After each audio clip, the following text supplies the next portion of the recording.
It is 3 o'clock, so I've alerted them out 13. I didn't check the camera to see where we were, so there we go. Okay. It's been a little fuzzy for some reason. Yeah. I don't know why. Oh, there's another one. So we got a quorum. No, maybe not. That's not one of them. Hey, that's weird to see.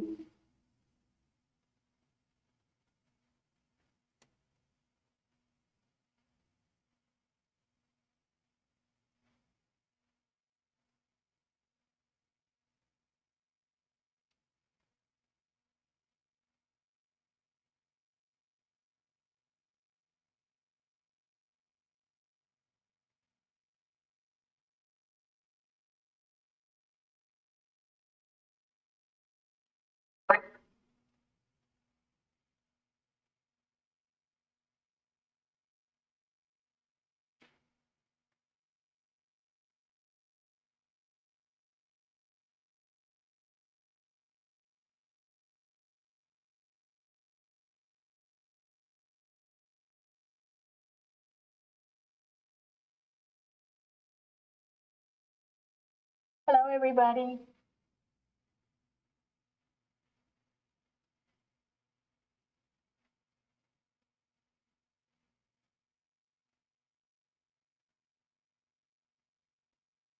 Justine as well. Can you guys hear me?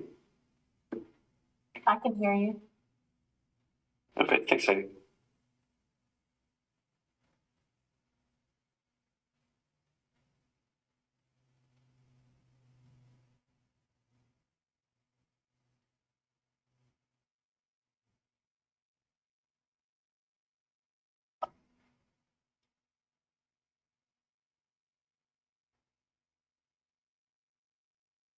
Good to see you in there, Porter.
I don't hear anybody. Can you guys? Yeah.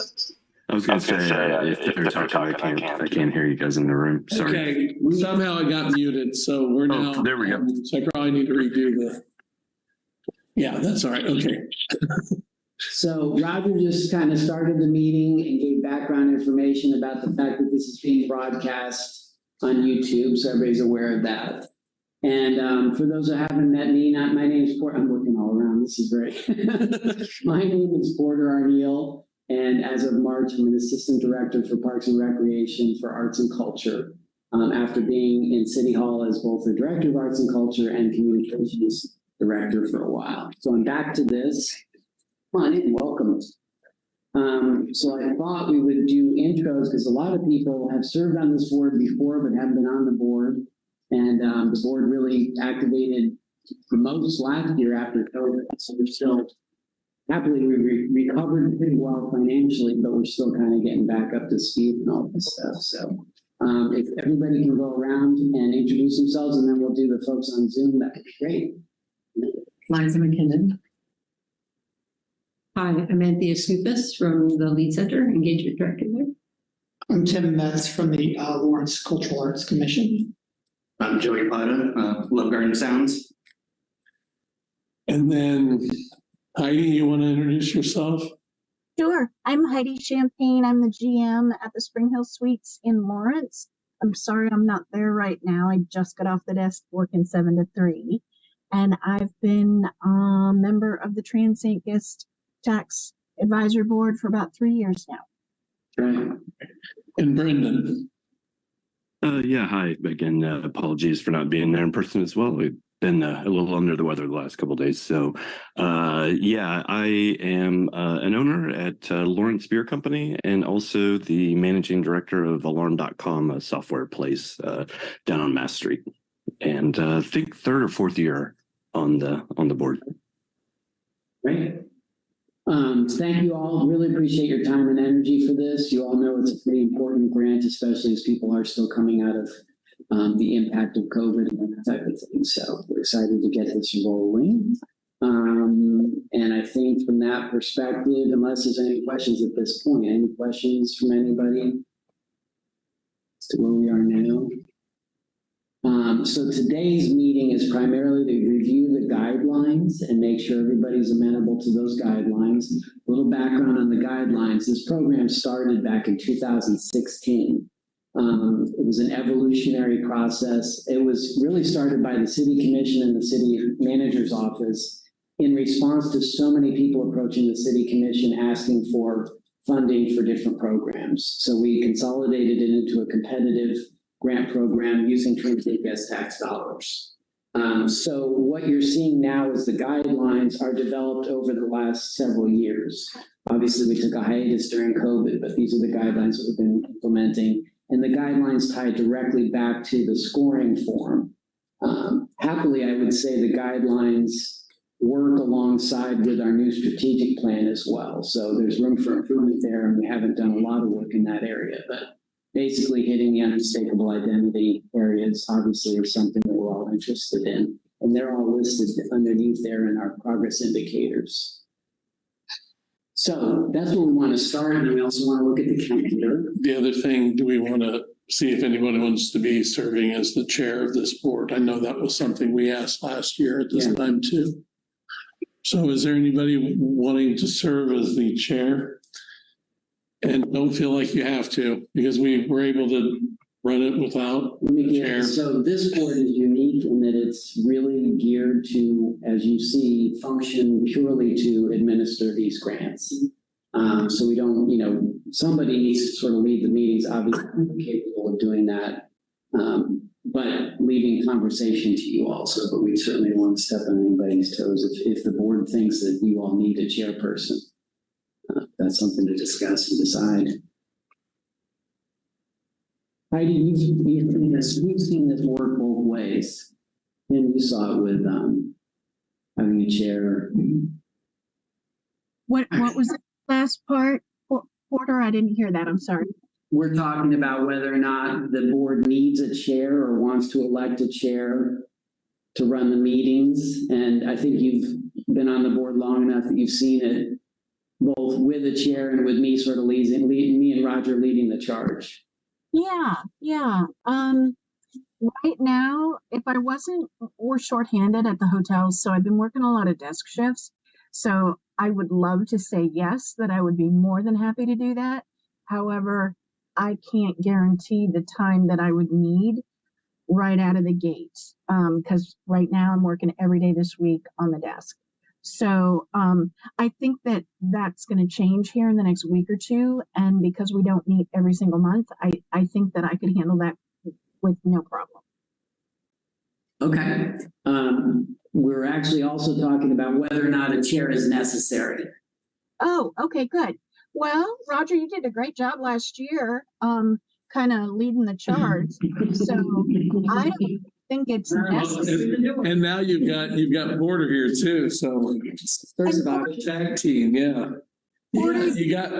He's the understudy or I'm the understudy. I think I'm the understudy to him because he's done this for so many years with his eyes shut. So Porter, they were open. were they? Okay. Yeah. yes. Porter, are you back in this for the foreseeable future then? Yes, my role shifted from communications back to arts and culture as part of Parks and Recreation. Okay. So Roger and I are both overseeing this effort this year. Then I don't think that we really need a chair then. Not with the two of you there, and I don't think so. Yeah, I agree. Just removes the difficulty if somebody can't be here. Yeah. One of you two are always going to be. Yeah. That's true. Well, and again, unlike other boards, you guys really have a pass, reviewing the grants and all that sort of thing. So hopefully that makes your lives a little easier and doesn't put a lot of pressure on somebody, one person. So if that's agreeable to everybody, I think that makes sense. I'm amenable to that. Oh, good. Okay. Well, let's go ahead and go on back to the discussion from the agenda, and I was going to pull that up here real quick. And we're going to be talking about the grant guidelines, as Porter was talking about just a minute ago. And I did include those in the packet that I sent, or that I attached it as a part of the notice to you guys. I didn't print that page. So we'll just look at it up here. The other part of this kind of goes hand in hand with the scoring sheet too. So again, if we want to look at changing anything related to the scoring or the guidelines that we have before us, this is the time to discuss at least the guidelines. And so, Can you scroll up? yeah. Or no, up to the top. So, as I'm sure many of you heard me say, the kind of primary aspects, we have $150,000 of transient guest tax money to grant for events, public events, basically. The two goals are really sort of the primary focus. So we have a goal one, to regenerate TGT funding, basically fill hotel rooms. And then the other one is to maintain our unique, unmistakable identity and character. That often lands in sports events, go into the economic development side, because they tend to be the ones that fill those hotel rooms most. And then the arts and culture side for the unmistakable identity. So that's, and if you look at the scoring matrix, those two areas are covered.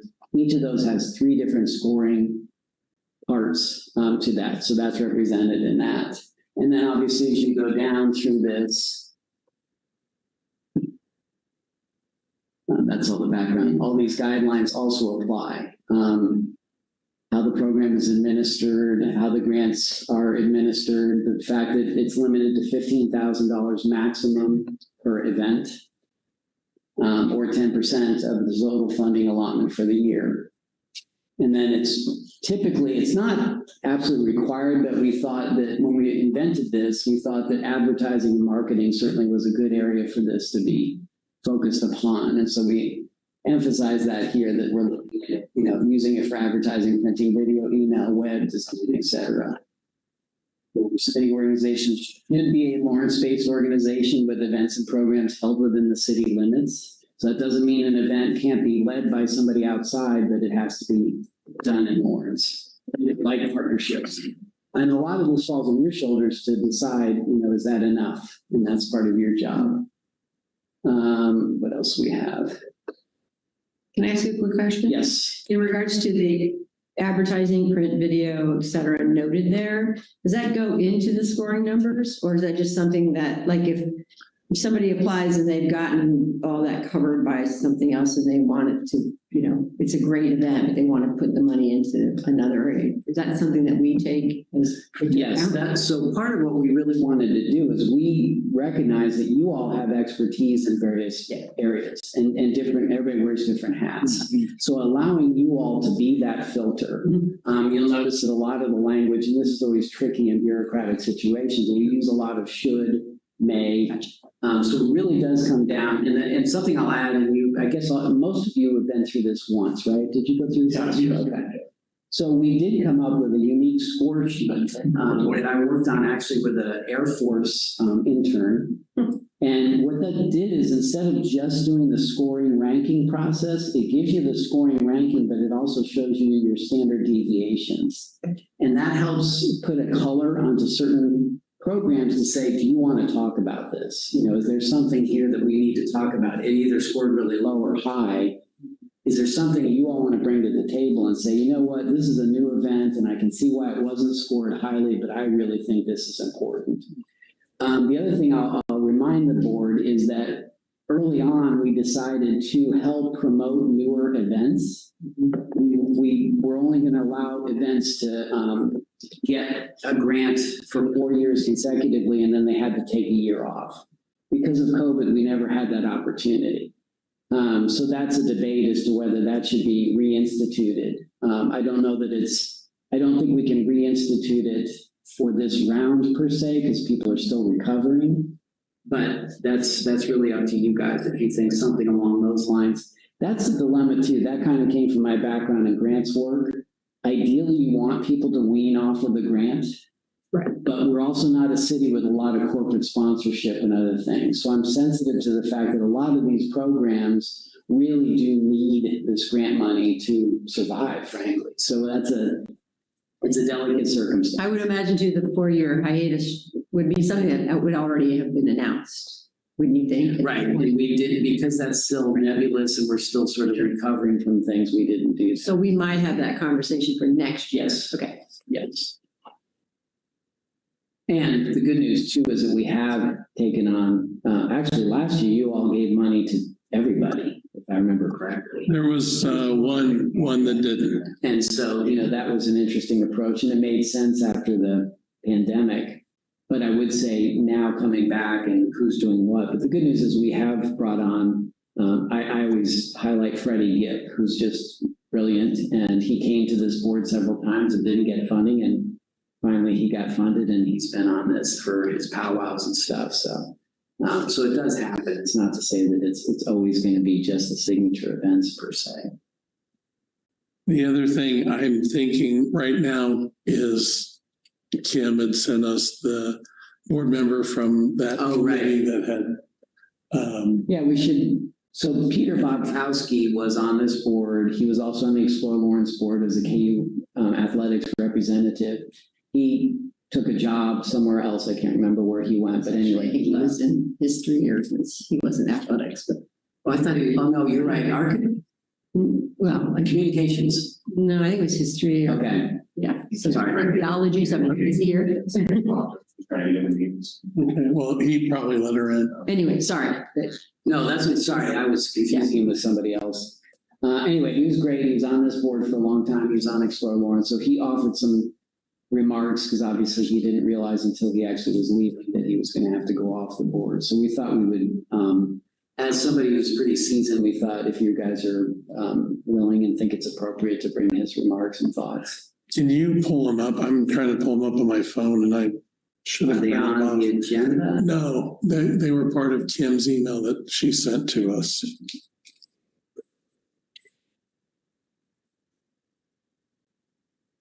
It's a work in progress. They got away from me. When you're in a waiting room, you learn what a waiting room is all about. That's what my morning was. Okay, Yeah, Bobkowski TTT memo. Thank you. Everybody willing to let me read this? Sure. Dear Kim, as I depart from the Explore Lawrence board, I'm writing to share my recommendations for revising the score sheet used to elevate the TTT grant applications. These observations are based on my 2 years service on the TTT program advisory board and professional expertise designing and implementing quantitative research instruments.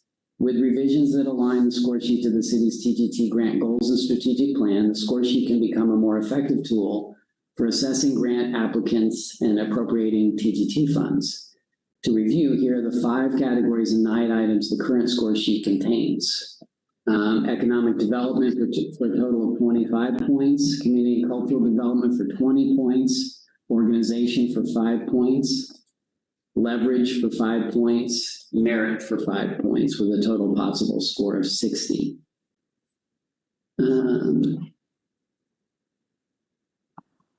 then he covers what I just mentioned, demonstrate a measurable economic benefit, including enhancing the cultural economy or travel tourism economy, create additional transient guest tax and sales tax, and enhance Lawrence character and reputation for tourist activities and demonstrate pull of regional visitors. So he offers the following 4 recommendations. Recommendation 1 is align the score sheet with the city's TTT grant goals and the unmistakable identity outcome of the city's strategic plan. use the two dimensions of cultural economy and travel tourism economy from the city's TGT grant goals to organize a score sheet. Items under each category might include the following: cultural economy. Notices or anything. To what extent does the event enhance Lawrence's unmistakable identity? To what extent does the event advance equity and inclusion? To what extent does the event support the city's quintessential downtown? To what extent does the event support local organizations? To what extent is the event open to Lawrence residents? And then from the travel tourism economy, to what extent does the event create transient guest tax revenue? To what extent does the event support off-peak transient guest tax revenue, Mondays through Thursdays, December through March? To what extent does the event create sales tax, retail, food, beverage revenue? We don't have a measurement for that. That's the challenge. So that's why I paused, because I wish we had that information, but we don't. So it's, we know that sales tax increases during certain events. We don't have a direct correlation. Nor do we have it for TGT, frankly, other than it filled hotel rooms. Even that's difficult sometimes. Yes. To what extent does the event advance its reputation as unmistakable travel destination, which we kind of have now? To what extent does the event demonstrate the pull of regional visitors? All of that requires assistance from Explore Lawrence, because we don't have any way of tracking that information. So a lot depends on how well they track that type of thing. So maybe Kim can contribute to this as well. Oh goodness. Okay, so recommendation 2 is use the same scales for scoring all items. A uniform scale will be easier for committee members to complete than switching between 10-point and 5-point scales. Identify the appropriate weights for the two dimensions. And recommendations. So he just changed with that. He's just adjusting the scoring. So it's 10, 10, 10, whatever, which that's not a bad thought. That's good math. Recommendation 3, eliminate from the score sheet vague terms that can lead to overly subjective scores and items that do not align with the TGT grant or strategic plan goals.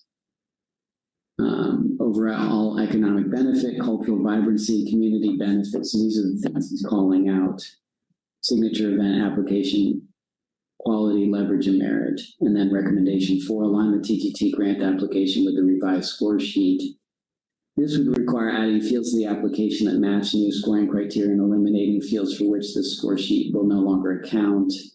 And then he shows some examples of that. Let me do this. Let me print this for everybody. Yeah, I was going to say, can we get You guys can actually, I realize that just reading this is. And we can send it off to the folks online.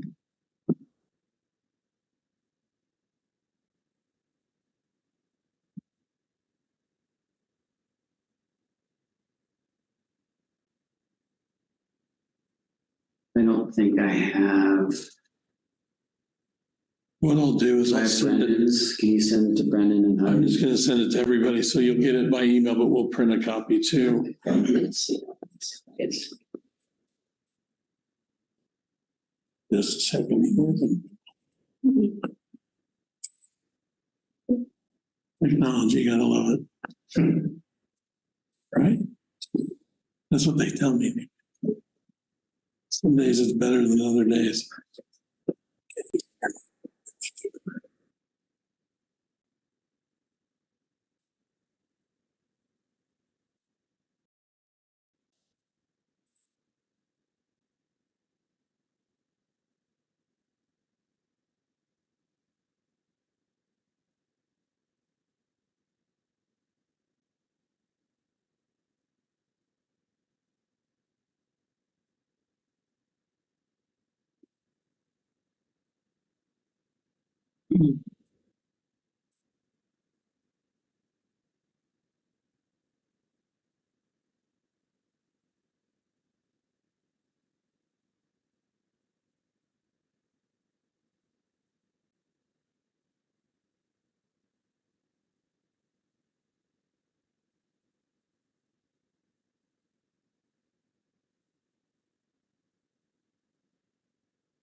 Meetings before this. With Joe and my husband. So Charlotte's company. It's Joe's together. We're both gonna have to miss it because we across Kansas.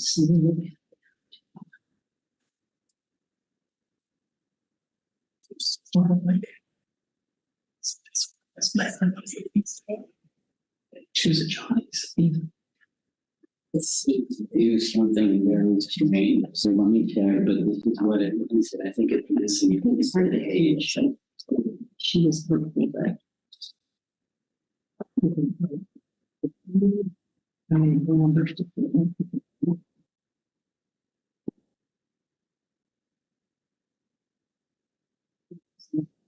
And something. Yeah, I'm trying to figure out. I don't know why it did that. It's really weird.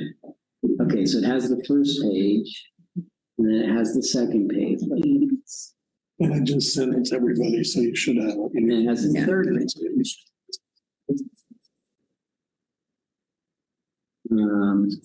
Yeah, that's right. It's all three. Yeah, that's right. Yeah. I felt like it was missing. Instead of.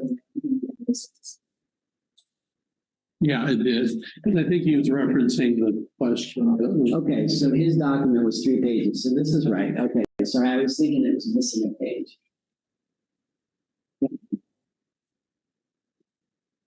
Okay.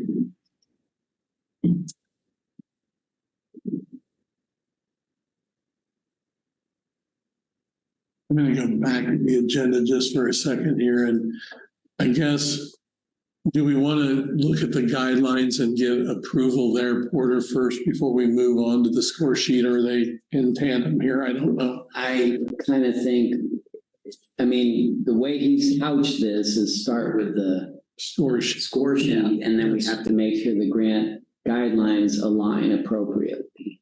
And I guess that's the discussion of the board. This is just one person's opinion. We don't. From a person's perspective, I think there's some good information in here worth considering. But how much change is necessary? Obviously, one simple thing I do agree with is maybe change the scoring just to be simpler. Right. That To makes do the sense. 1 to 10. Yeah. So that's something we can do is just change the math. Was keep it the topics. originally different to read things differently somehow? That was going along, it kept evolving with that in mind. And let's weigh these things in different ways. Kind of what we found in the early years was that but I think we were even scored when we first started. I think you'd have to go back and look, but The first year we did by the dot process. yes, that's right. Which was a grand failure. It was. And it was just, literally just invented this program, thought that would be a good way to do it. And it worked, but it failed. And we also didn't have a ceiling. So one individual actually got $40,000. Lion's share of the grant. Right. You mean they asked for that much too? I mean, Yeah. that alone is kind of amazing. Yeah. But We learned a lot from that. yeah, each year was a tweak based upon Yes. kind of shenanigans that took place the year before. But I thought we started off evenly, and then, we kind of got into this discussion of, well, these are things that we thought were more important than others. And we can probably still get there with an even scoring matrix, but kind of like we've gone this full. And this would bring us back to. Right, we are at the top of the evolutionary process, if you will, for as good as that is. Obviously, you can tweak things any which way. There's no right way to do this per se, and not one single way to do this, and that's part of the challenge. The other thing to keep in mind is we're not a granting agency. We're the city of Lawrence. We have 2 staff people who are doing their best, happily have some grant background, so we've added that information and philosophy in here as much as we can. But beyond that, this is where we are. I'm new to this board. I have But you've been on the other side of it. been on the other side a lot, so I think it's neat that there's more deeper conversation about some of this. But I also feel like at this point, to dig into what you've created and then take all of Peter's suggestions into account, at this meeting and try to incorporate some of this, it seems like that is a longer term kind of thing, if people really felt that that was necessary. My only concern, and this would be a question to people who've been here longer, we discussed at the beginning how the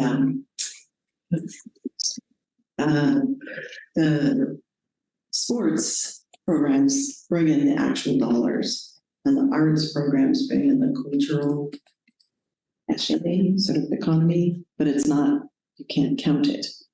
So if the difference in the numbers in terms of scoring was to help even out those two camps, then I would say keep it the way it is. But I don't know why it was scored differently. Why you guys came up with That's kind of, yeah, I mean, you nailed it. That's exactly why. because there's no way for the cultural and the arts programs to generate the money, and so they're not going to be. Well, we didn't have the details. The board at the time was very heavily composed of hoteliers. Uh-huh.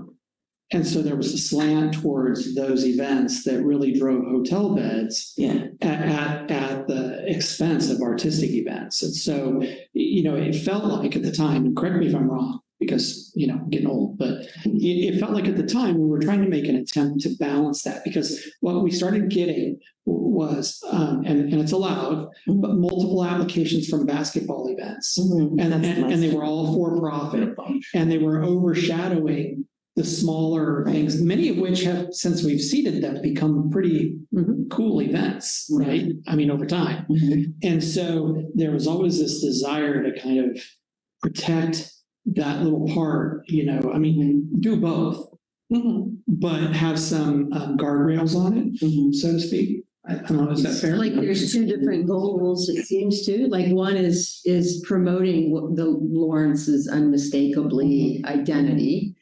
Right, that's one goal, and then filling hotel rooms is another. I would argue too that, like for the powwow, we know a lot of people coming to town, but it's not like teams where you can track the hotel rooms. I mean, we have a lot of individuals and people coming and going, and so we know there are hotel rooms, but it's impossible to track how many too. So it's different beasts. Just a couple other things to throw in the mix. We did increase it to 150,000 last year for the first time, and we're maintaining that same level as we noted. The other thing is we've also in the past talked, I know you had mentioned this last year, is the discussion for you get it for so many years and then you have to lay out for a period of time. That's what we talked about earlier, that had been instituted. We never actually implemented it. Right. The pandemic. Right. But that, and I think to Anthea's point, if we want to do that kind of thing. Right. Those are things we have to, exactly. Yeah. I agree with that. One thing I want to get, if Kim Onspach, if you're on, can I put you on a little warm seat? Sure, I'm here. Great. I'm glad you're here. So Kim has been tremendous with Explore Lawrence. Let me stop sharing so maybe we see her. Are you? Oh, I can turn my camera on, yes. Okay, there we go. I just didn't want to be distracting. Okay. Your beauty is distracting, but we'll try to work through that. So Kim and Explore Lawrence is a big part of this. Obviously, their funding is through the Transient Guest Tax Program as well. Another element that I think has changed a little bit, and Kim, I'm going to let you talk about this, is bid funds. How you guys work with, so kind of addressing what we're talking about here and things that have changed for Explore Lawrence too, if you can kind of fill folks in so they understand that. Certainly. So everything that I'm going to talk about is a projection for 2024 because my board has not yet approved or seen a line item budget for 2024. So I'm going to put just a little bit of disclaimer on the things I'm about to say, but I can also look back at 2023 and see how we deployed some of our funds. So I can address support of kind of those arts and cultural events. And I can also talk a little bit about how we're going after sports and a better collaboration there with sports teams. So I'll start with arts and culture. One thing that I had built into the 2023 budget and will be building into the 2024 budget is Well, as I'm talking, I'm like, does everyone in that room know who I am and what I do? Like, do I need to Good point, introduce sorry. myself? Okay, I can't see who's all in there really. You're all kind of fuzzy. So I'm Kim on Spock. The I'm executive director of Explore Lawrence. okay, yes. And we are charged with creating economic development through tourism and attracting events and visitors to our city. So for arts and culture, we have identified some of these events that align with our strategic initiatives as a tourism marketing and sales organization, and also support the City of Lawrence strategic plan with unmistakable identity outcome area. And we are committing sponsorship funds to some of these more postcard events.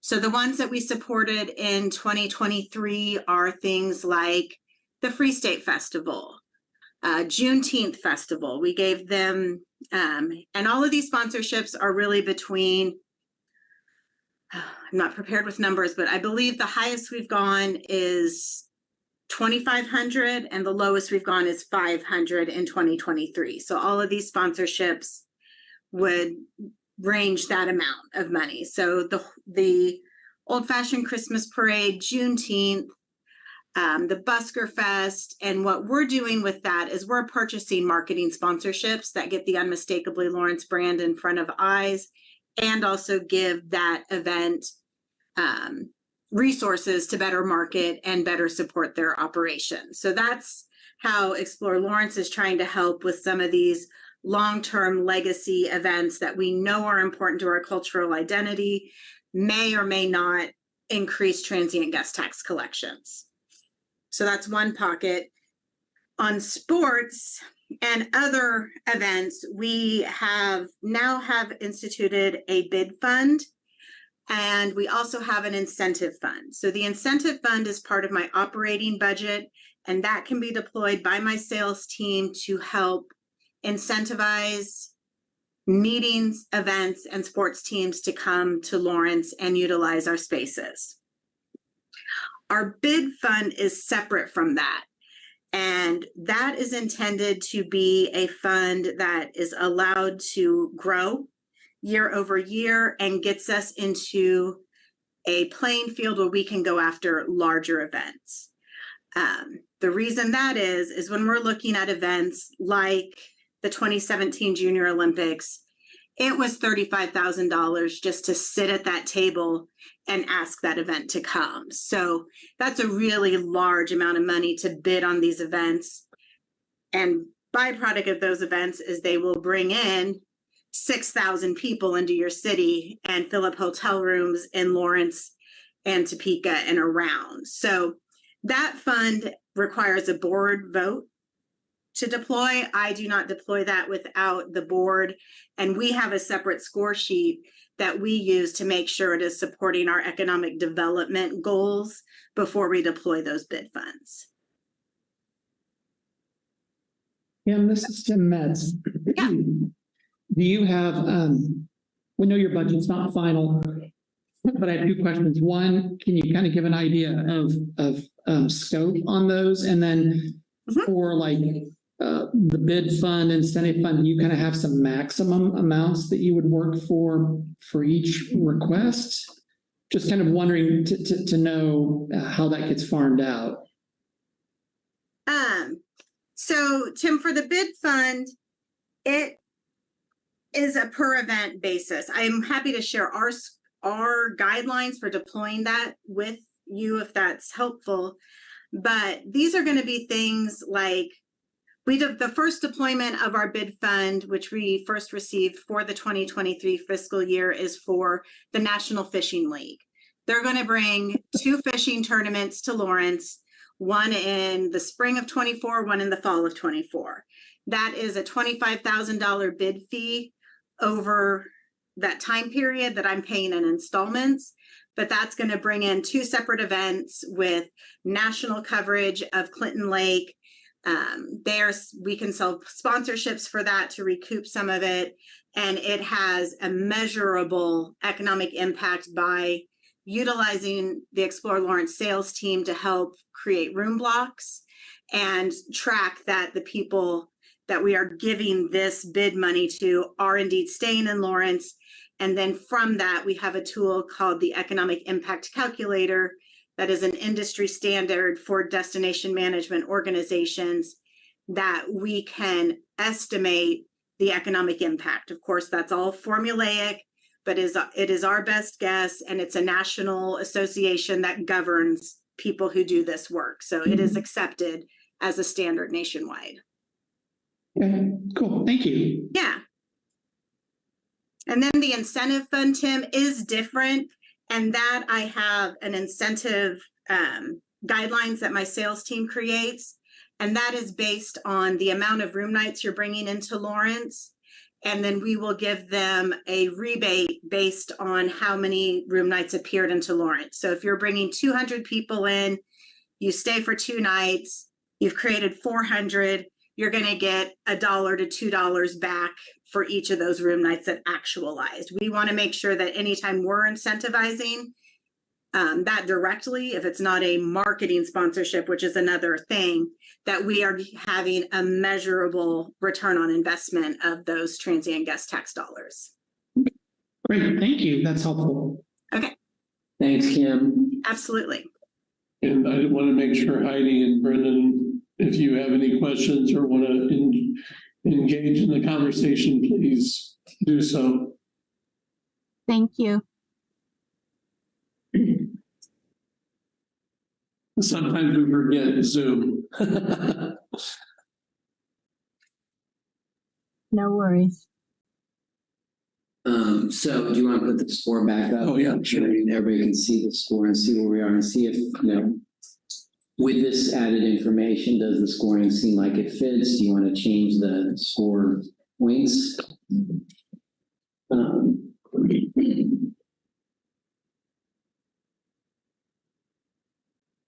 And let me help you. So remember too, you're going to be panelists. You're going to read through these grants. You're going to do your best to discern as much information as possible to be able to fill out. So part of this was also to try to keep it very simple for your benefit. Because remember, this is just another layer of scoring, along with they're also going to submit a budget. Remember that these only go up to $15,000, only 15% or 15% of their overall event costs. So it's not funding an event, you're helping to support an event, and it is supported by the city for that purpose. So I think that's really important to understand too, is like, this isn't sole funding. They're receiving funding from other sources and things. To Kim's point, in some cases, they may get support, either in kind or financial support to some degree from Explore Lawrence as well, depending on what they're doing, how many hotel rooms they're filling. So there's a lot more than meets the eye. Our goal was to try to meet this, administer the grant program according to what the city commission was giving us information on, and to keep it as relatively simple as possible. So hopefully this makes sense to everybody. Actually, give me the mouse because folks online won't be able to see. So basically, here's that economic development category. Does it generate overnight visits? In the grant application, they will actually give you a guesstimate. It is a guesstimate, about how many. But in some cases, for bigger sporting events, they actually are renting blocks of hotel rooms. So they actually really know what they're committing to and how many people they anticipate. Does this event create an overall economic benefit from the community? That's a judgment call as to how big that might be, but you can give a good, guess on that. Does this event generate visits in off-peak seasons? That's always been, Kim, actually, that's something maybe you can speak to. That's still a thing, right? The off-peak, December through March and Thursdays through, or no. Like Sundays through Thursdays. Yeah. Yeah. I would agree that that's our high need season. Also, maybe early August is pretty low, and that like July slump to early August before the students get back is a little slumped. I have some more reporting tools that I've accessed this year that I think I'll be able to give you a better trend this time next year as we're having this discussion, Okay. what those really high need times are. Okay. But So those are this still is- valid, Porter. Okay, that's great. Thank you. So yeah, that's something we just, and that's why it's not scored as high, frankly, because that's not fully in our control Right. as to when, obviously most events are going to occur spring, summer, fall, just logically. So, but that's there. Then you get into community and cultural development. Here's to Bob's point, does this event enhance cultural vibrancy of Lawrence? That's a pretty broad. The vocabulary could be changed there if that's helpful, but I think it gets to the essence of what we're trying to do. Community benefit, that's the idea of you guys each bring a valid perspective. I'm sure none of you have attended every one of these events, but you're familiar with some of them and you know what seems to work from your sort of cultural and community representation. So that's there for that. Is this a signature event? When we say signature events, we do mean those events that are very well established here. Obviously, the Christmas Parade is a signature event for Lawrence. The Busker Fest has become a signature event. Free State Festival is wax and wane, but I would dare say it's a signature event. I kind of think that the Lead Center and the whole powwow and stuff has really become significant as well. There are events that don't come to us, frankly. I think like the recent Haskell Indian market, the jewelry market, and that kind of thing. They don't seek support from that. They haven't. So there's that as well. That some people just for whatever reason aren't approaching it. Some people Don't know about it too. Yeah. That's what, yeah. So that's another thing is you guys can help promote this and say, hey, if you guys are aware of this, so that's important. So I do see that economic development has the potential to make 5 more points than the community and cultural development.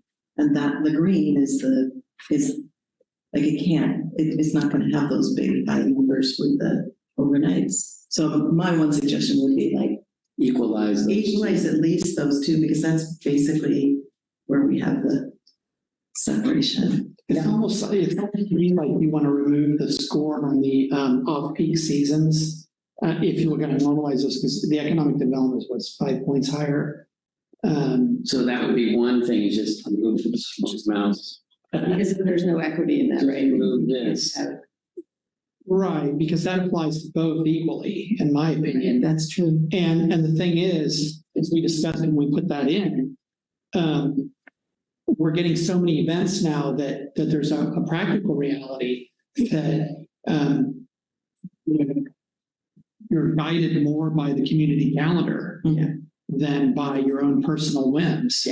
So to me, that feels like it's equally applicable to both of them, and it ought to come out of there. So keep economic development to the first two, remove the off-peak scoring, because the other thing with that is I think having done that for a while, I'm not sure how much that influences grant, they're not choosing their dates based on Exactly, right. They just put their. So that's a good, excellent point. And then leave what we have on this side. So then we've equalized, each one can get up to 20 points. I think that's a good change. So is that a motion on the floor? Because again, we need to kind of get some consensus with folks. Right. I'd rather get a vote on these things. If we may not be there yet. Right. I just want to make sure that you want to keep that in to give the idea that it would be more valuable to be in an off-peak and be more valuable economically. Keep that as its own little column. Yeah. Well, we can always write that into some of the language that we present, Right. with the actual application, that. If you have flexibility with your scheduling. Just making a statement in there, not that it's going to be a weight to the scoring. So we can put that in there. Right. So you're probably either going to have flexibility or you're going to be a signature event. We've already established a certain time of the year.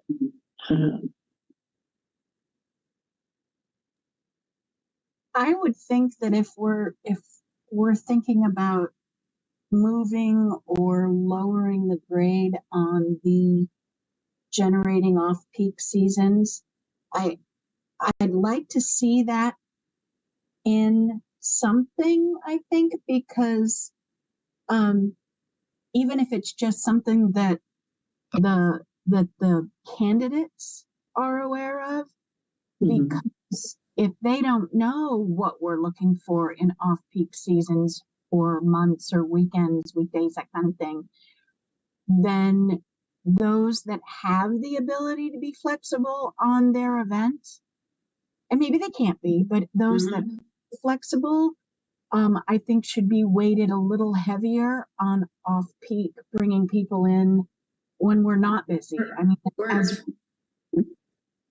go ahead. I'm sorry, I didn't mean to cut you off. Go ahead. No, that's okay.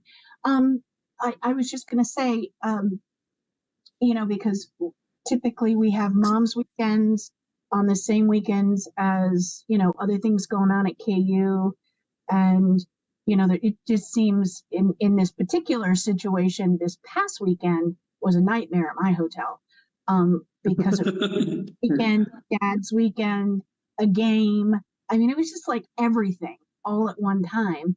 And I think if we still keep some verbiage out there to try to lure people into those off-season or off-peak times, really would benefit everybody in the market, whether it be restaurants, theaters, hotels, anything like that. One option to this, as I'm looking at it, because I appreciate what you're saying and it makes total sense. The other side is to remember that, even though these are broken out in these two areas, you actually have this many scoring. So in other words, what could happen is you could simply move this. That's what I was thinking. That's not benefiting economic development as much as just it's acknowledging, to Heidi's point, this still matters. Yeah, I mean, so if somebody has a strong or a mediocre application, but they're doing their event in April, they'd actually be some points. Yeah, okay, that helps. That helps. Yeah, I mean, call it timing or scheduling or something like that. But I think I didn't want to remove it. Because I heard what Kim said. I think it's important if they're emphasizing it, we need to emphasize it too. Yeah. Would it be under the merit then? Because that's kind of we could actually give it its own category. That's what own category. Just say off-peak. Okay. Off-peak events. And then actually we're highlighting it more. Yes. We're equalizing the economic benefit and the cultural. So that's a nice tweak. Yeah. Good point. Okay. And that's a great way too to support maybe some of those younger, groups or newer groups coming to this, and they're like, oh, well, we can adapt still, right? Because they're still have that signature. Yeah. Okay, that's a good move. So that's one, and then I think we're okay. This is one that is this still resonate? Is this a signature event, or does it have the potential to become such an event? Early on, when I worked with Megan, that was kind of important and it made sense. But now post-COVID and stuff, something that I'm not saying it's wrong or not good, but I'm not sure it hits the mark the way we need to now after COVID and stuff. So I don't understand what you're saying, like post-COVID. Just that, we have our signature events, we want to support new and up, we want to. Now we have, post-COVID and post-strategic plan, unmistakable identity. So it's great to have an old-fashioned Christmas parade. It's great to have Busker Fest. It's great to have all these these things that become sort of standards here. And, what's that next amazing event that comes in and somebody says, hey, Lawrence would be perfect for this? Do we want to balance that, or do we want to push toward the signature side? I think when we were thinking of this early on, we wanted the signature events. They're certainly great, and they benefit tourism because people know. I mean, I'm sure that the Christmas parade brings tons of people in from outside. I think generally they need less money too because they become a signature event, so there's more money fueled into those events. Yeah, and you could also change it from signature to is this an unmistakably Lawrence event? So it would tie in with the. That's good. Identity.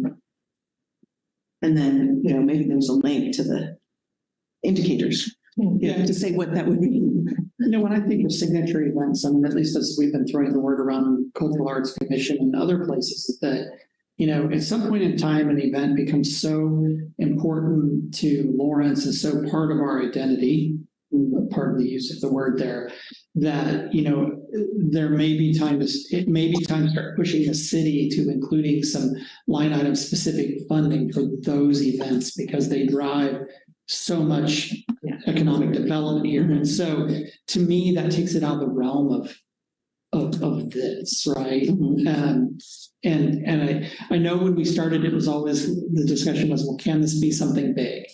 right? That Right. was, that Now was, we're getting a little more refined. we were seeding events, and that was also partially why we were really floating the idea of consecutive re-ups on grants, because they should become self-funding. We shouldn't be here as a constant funding source to the same people year after year after year, because then we're not creating new ideas.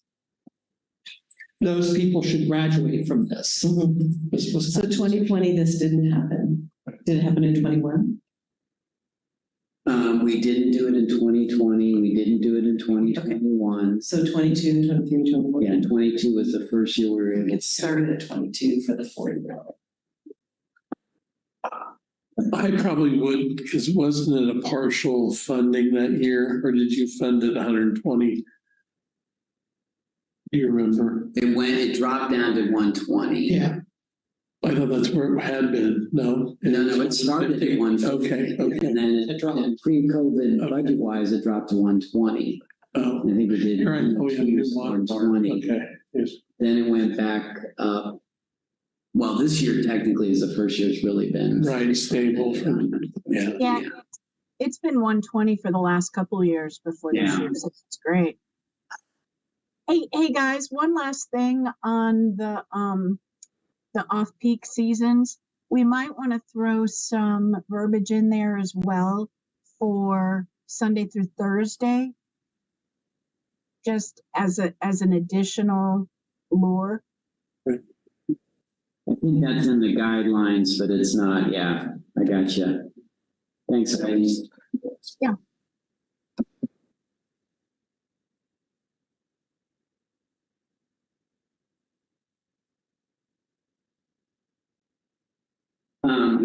I really like what you said about tying it to the progress indicators, and I think we can probably do that score-wise. It's the applicants, which progress indicators does this tie to, and very briefly why.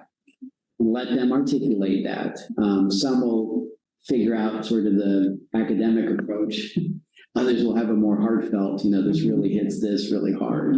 Again, it gives you an opportunity just to have more review power of do they understand what they're doing or not, so to speak. And then to your point, change this from the signature event to how does this apply to unmistakable identity? That's a good suggestion.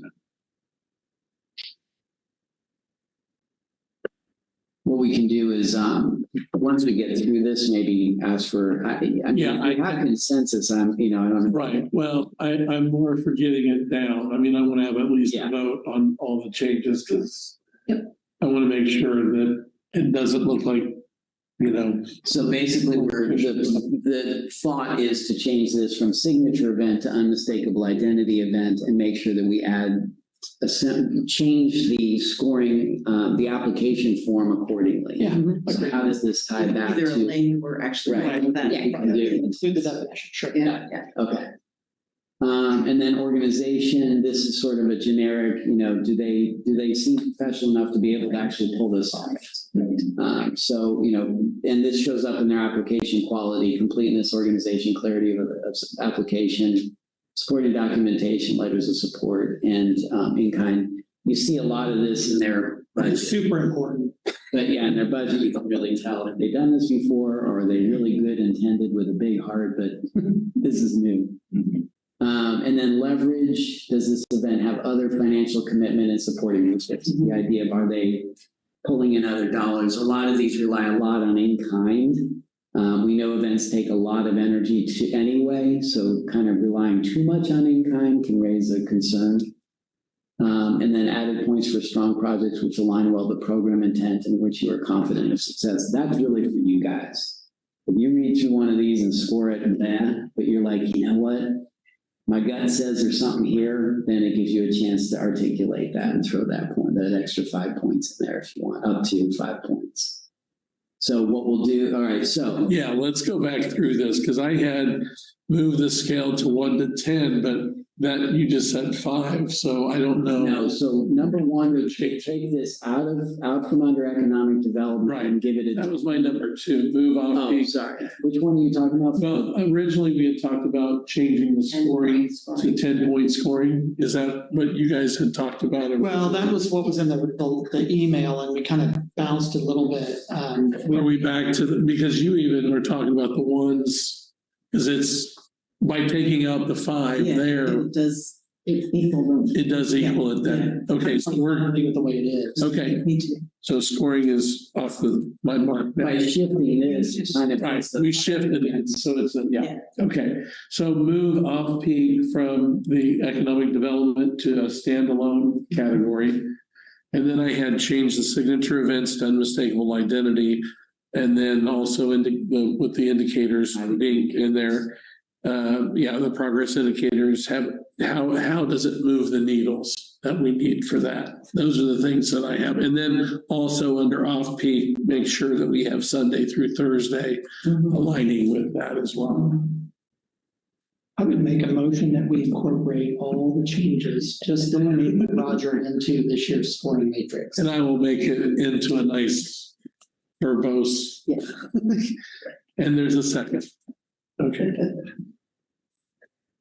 There has been a motion and a second on the floor. All those signify by saying aye in the room, and those on Zoom. I, I don't know if Brendan's still on there. He may not be, because I know you had announced. Let me see. He's gone. Yeah, he's gone. Okay. Okay, motion passes, so we'll get those. Unanimous. Yeah, well, the people in the room. Yeah. Thanks, that's actually well done. Okay, so then we go back to the guidelines. And does this still meet what we're wanting to do? Minister to, but there's something else up here, Porter, that we were talking about, the goals. Well, the goals, I think, stay, Yeah. unless but I think that's been and we have. Do we want to have the language like you were saying about the unmistakable identity in there at all? Just to tie it back to the strategic plan order? Yes, You and could say, with the second bullet, you could say as listed in the performance indicators. Or unmistakable identity Yeah. and performance Yeah, indicator. linked here. So then they'll have they'll have Two references. yeah. or we could, I don't want to confuse the two primary goals, so I agree with you, we could put it under that with a small paragraph describing it and then guiding them to those indicators. So I agree putting it here, but not, Right up at the beginning. I don't want to make it confuse the goals. So Right, Yeah. right. So if you'll trust us as staff to, include that appropriately, we can get that in there. That's really important. We Right. like that anyway, so. I mean, because even you saying enhance Lawrence's character and reputation, that's kind of that unmistakable identity. Mhm. And that's where we could kind of make a piece it Asterisks there. and then have your. Yeah, exactly. I think that's a good They know point. exactly what, Right, because it's already been figured out. right. They don't need to. I think an asterisk would work right there, and then we could pull it as a dropout from there. Yeah, we can figure out how to do that. I Yeah. love the idea. Okay. And then we'll go down here to the guidelines. Those are similar to what we've Actually, been we need to doing. make a change to the first bullet, because it's actually administered Oh, through Parks and Recreation. Right. That's a good point. Office now, under the advisory board, the city commission. Now we learn the thing. Right? And I might add a bullet here about the progress, the strategic plan and progress. It'll be a fairly broad stroke, but I think, like any job application, how well did the person read Right. the guidelines and did they hit those marks? And so if they kind of go on, so their strategic plan, right, then they're like, okay, you guys didn't get it. If others say, you know what, we really hit these 3 progress indicators, and this is why that gives you more to go with, so. Yeah, I think that will help your job if they're moving those needles. That'll even make it better. Yeah. So do we want to leave this just without tweaking things, but the self-sustaining? That lens, that's the whole piece with, asking those who have received funding consecutively to take a year off, which, by the way, they were all amenable to. Yeah. They as long as they knew it was coming, then they Right. could prepare. Yeah, we never had anybody really complain about that. No, they really didn't. They were concerned about it, but then again, we never actually implemented it. So if you want to leave that in, I think it's okay to say that and to say this is what we're striving toward. Do you want to put a clarifying sentence that says that organizations after 4 years should take a year break? I mean, because it's a general note to them, but it doesn't say we're going to do this thing. Right, and that's what, I guess we haven't decided that. Do you want to implement that starting? Last year was tricky, just because it was the first year really coming out of COVID. You all actually everybody was awarded except one event. And so. The other piece to that, though, if you start it next year, you're going to have a big group of events that won't be funded. You may have leftover money then. Yeah. So that becomes kind of the issue. We're going to have to kind of That's right. You need staggered years. figure out a plan to implement that. Do we look at history and see, has anyone already had 6 years? Well, we were just about on that when Yeah. COVID hit. Yeah. There were several people that were gonna get kicked out for the year. Yeah. And I had a little bit of a thought, it's just a brainstorm thought. Because what we were really driving at there was to kind of the for-profit deals that just kept coming back. And, what if, and maybe not this year, but for next year, we consider saying there's a 4-year limitation unless you're a federally recognized and not-for-profit. Unless you're a federally recognized. And I only say that because then you eliminate the state. I mean, I just think, somebody who's gone through the effort to become recognized as a not-for-profit could be somebody that potentially we could keep funding, right? But it would also address the concerns of if you aren't not-for-profit, then you have to sit out a year. Mm-hmm. It's just a thought that public. Yeah, no, I don't want it to be complicated, but at the same time, I want to address the fact that there were a number of years there where it just felt like we had a lot of people coming to Lawrence and they were grappling all over this and they were putting multiple events into it. And they were also putting a very pretty penny in their pocket. And, that felt a little bit lopsided. I think your point on for-profit versus nonprofit, definitely. I also worry too about those events that are at the very beginning. They're just getting their feet under them, which many times are events and folks in our community that didn't even know this existed. We're finally getting word to them. They're finally starting to build their, we want to support that.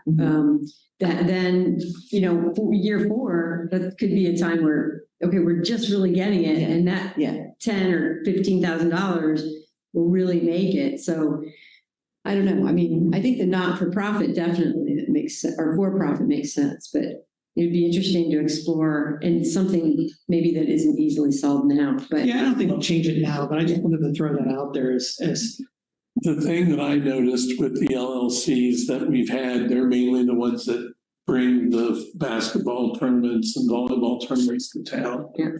That's an economic driver for the hotel rooms. So that's something to keep in mind as we think about that idea. Well, it is, and we're not denying them funding, but we are saying that after 4 years, they have to take a 1-year break. Yeah. So right now, we're kind of at ground zero. Right. Is everybody, that's after COVID, we're giving everybody grace. Regardless of what you've done in the past, we're starting fresh now. So this doesn't have to be decided Right. this year because it doesn't matter. That's right. Okay.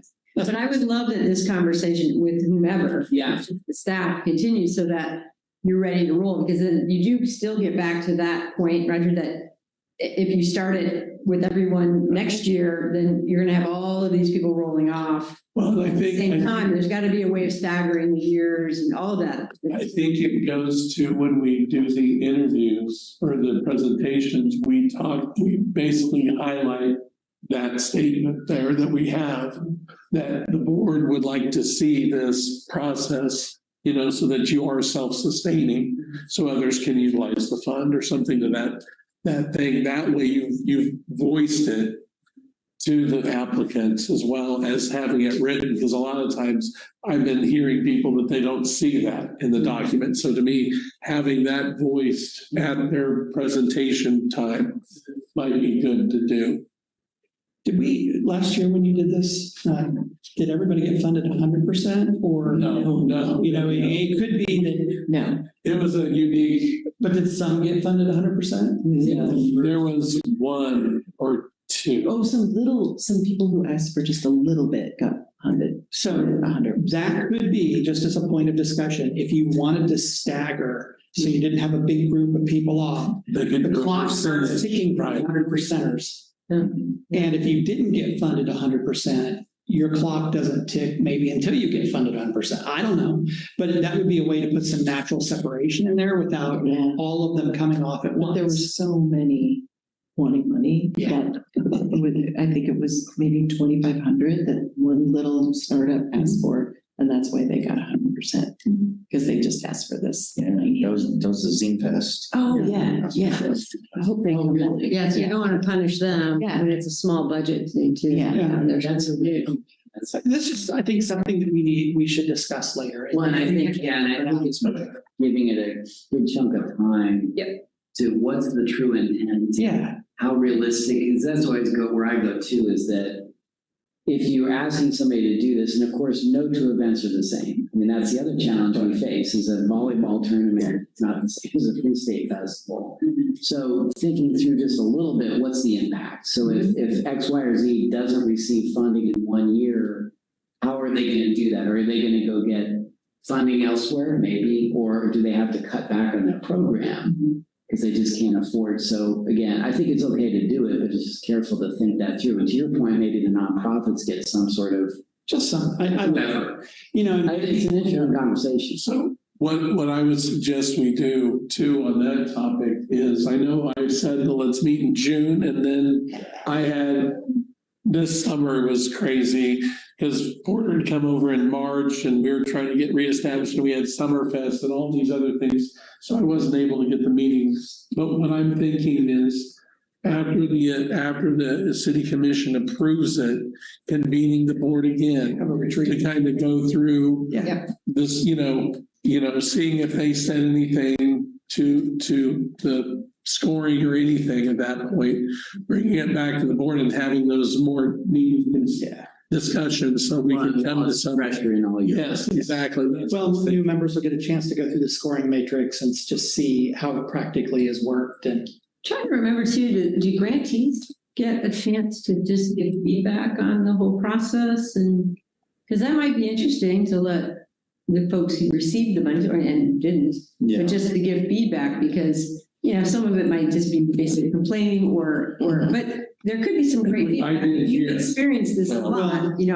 I heard from some that they wanted more funding and they wondered why they didn't get the funding they did. And maybe more productive feedback on the whole process is maybe right. the question. Porter, that would be the kind of thing where you could develop, because we actually in committee meetings in LCAC were talking about this 2 weeks ago on our grant recipients having some sort of a feedback mechanism of how's our process.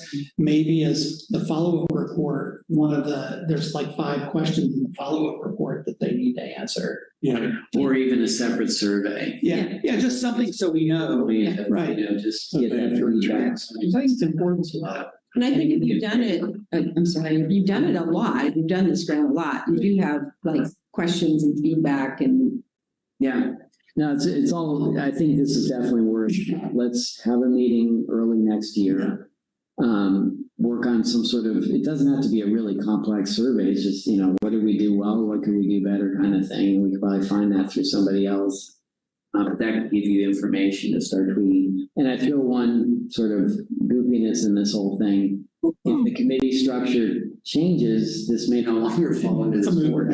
So we'll have to see how that's that true. goes out. But you want to be prepared. Yes. Yeah. No, and I think handing it off, even if that were to happen, we'd hand it off in a good way, and then they have that And information. it may be that liaison that's kind of shared between two people for that first year too, to kind of get them acclimated as well.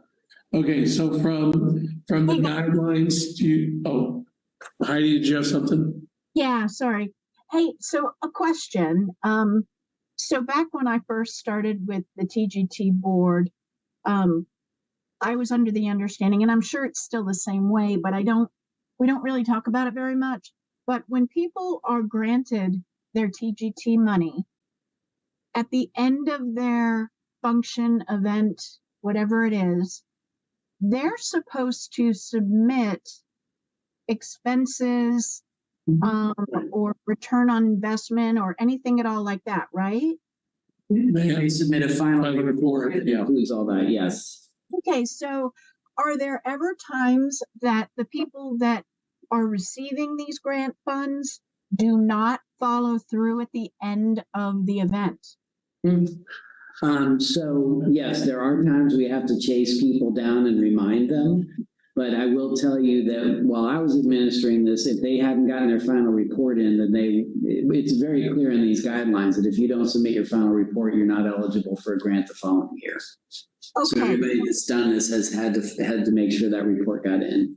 Okay, so we still have that in place where, I don't want to, minimize our list each year, It's in but their agreement if it's not. perfect. I just wanted to make sure because that would certainly give more people opportunities if some aren't completing the process. Yeah, no, thanks, Heidi. That's a really good point. And yes, that is actually in this, and it is part of their agreement that if they don't submit that final report, they're not eligible to receive funding the following year. And did everyone report last year? And honestly, Some are still in process. We give honestly, a certain amount of grace to the end of the year. Okay, sorry. Go ahead, Heidi. I'm sorry, guys. No. And honestly, Porter, I don't think you should have to chase these people down. It's kind of like payroll, where it's like, if you don't approve your payroll, you're not going to get paid. What part of pay do you not understand? So I'm just thinking you shouldn't have to chase them down. You give them, they know what the deadlines are, and you shouldn't have to chase them. They shouldn't be eligible the following year. Gotcha. Yeah. I think that's spot on, except I would say that when you have there are people like I've been writing grants for 30 years, and so I know the whole process, right? But there are organizations that are small, that are just starting out, and it's just, the one person trying to make it all happen, and this is the first time they've ever written a grant, and to stay on top of all that. So give some people maybe why we say that we're allowed to give one reminder. Yeah. Right. Well, and I haven't probably been as judicious to let people know, hey, you need to turn in your, again, to your point, Heidi, I say you're grown up, you've read the thing, you know what you signed up for. And I do send it as part of the award packet that they get. There's a lot of stuff there, and I hope that they would look those things over and seeing what they need to return is important. So, yeah. Have you ever done maybe you do this, a session where the TGT is coming out and you invite the community? Okay. Well, we do the 2 sessions and we record one, so it's online. Yeah. It's a pretty simple PowerPoint that really just reviews all the guidelines and gives details, make sure they have contact information. I've met with some people that are doing events now. And just help guide them through this process. Yeah, cool. We do that. We help people as much as we can. Yeah, there was one event, just to let you know, from last year that we awarded money. They turned their money back in because they didn't meet their They just weren't able to. guideline. They weren't able to get it accomplished this year. So, yeah. So we have 100. We have more money. This is not the way it works. Yeah, unfortunately, it doesn't roll over. Okay, so I think this is a good approach, starting with the scoring sheet, clearing that up, the guidelines, we'll make sure that they do align. I can see some language that we should actually. Right. Yeah, Lazy. too. We need to firm some of that up and stuff, but we can go through that more carefully and do that. Appreciate Peter Bobkowski and his good thoughts. And I think So the only the thing last thing is, here. yes, make sure you all are aware, this is the schedule that we propose. So the first meeting today, and then October 18th through November 18th would be the open period for the application period that we open up things for. And then Thursday, October 19th and Friday, the 20th, right after we open it, we'll have those two meetings that Porter was talking about where we go through the grant process. And then we'd have one recorded that we'd have online that people could watch at their leisure to get the information that they may not have been if they weren't able to attend. And then the November 30th and Friday, December 1st, if needed, would be the time that we would do those interviews with the presentations. Kind of a speed dating. They all get 3 minutes and go through, and it's really, one, you get to actually meet people, but two, what I tell them to do is give that other perspective. And I always feel guilty because Anthea did a great video one year and I wasn't allowed I couldn't allow her to use it. I've always been confused every year too. Like, I don't know, like last year, I didn't know we could do a PowerPoint, so we came without a PowerPoint. So I don't know if I'm just missing it. So 'Cause we I've got need to too be many clear. other- I apologize. No, I'm just. I can't. Yeah, that's some So I kind of think- video I think too. probably from that other year, I was like, oh, well, we can't do that kind of presentation. Oh, sorry. Part of it was trying to work with the technology. Now, of course, we're post-COVID, post-Zoom. Great. All bets are off. And I think actually that would be something to consider is should this be a hybrid meeting where people can actually present online? We could probably set that up and make it more efficient for people.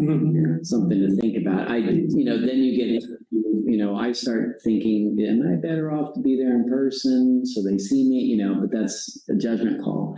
These are not required, but there's, it's implied that they're really important because it is a chance for you guys to see people. So I think the only people we didn't give money to. 22 is somebody who didn't 1% present. Count to present. Oh, yeah, and they shouldn't be penalized per se because it's not a requirement. So that The gets. board decided, But if you don't get like, you can't get into the groove of what the project is and have an opportunity for the board to ask questions, just Right. clarifying, No, that makes sense. So typically what I tell people is you should provide a short fact sheet because I didn't want people bringing a ton of collateral stuff.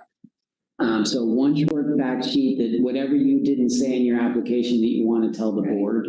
And then you get 3 minutes. So I think what I do, Anthea, to your response, if you have a 3-minute video, if you have a PowerPoint, if you want to juggle, up to you.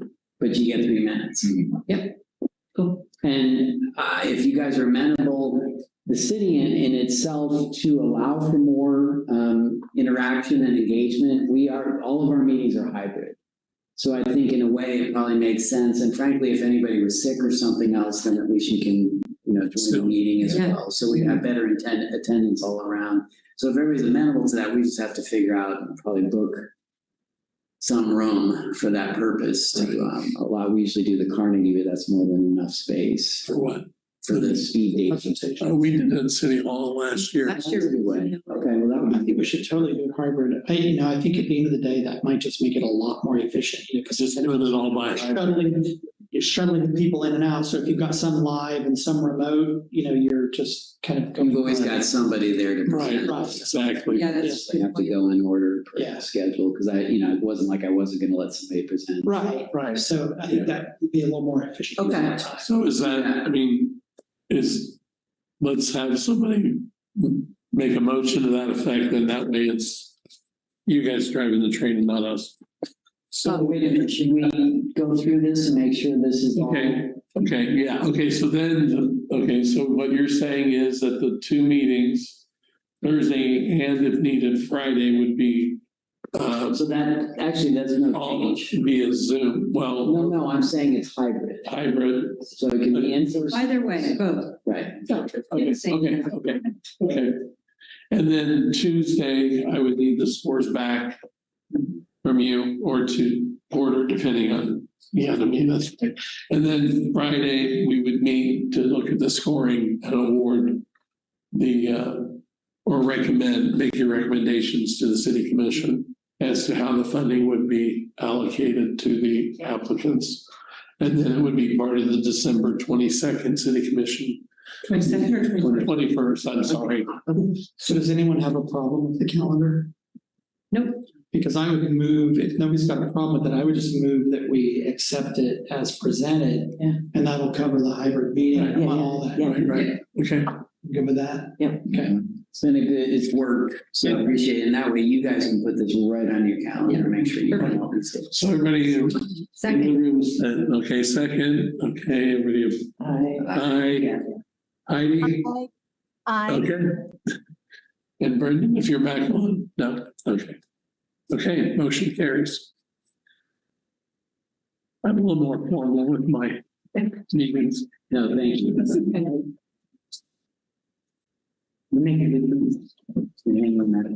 Well, okay, I think that's everything we needed to accomplish today, correct? I believe so. Great. You guys are great. Thank you very much. That was really good conversation. I appreciate it very much. Thank you, Heidi. Thanks, Heidi.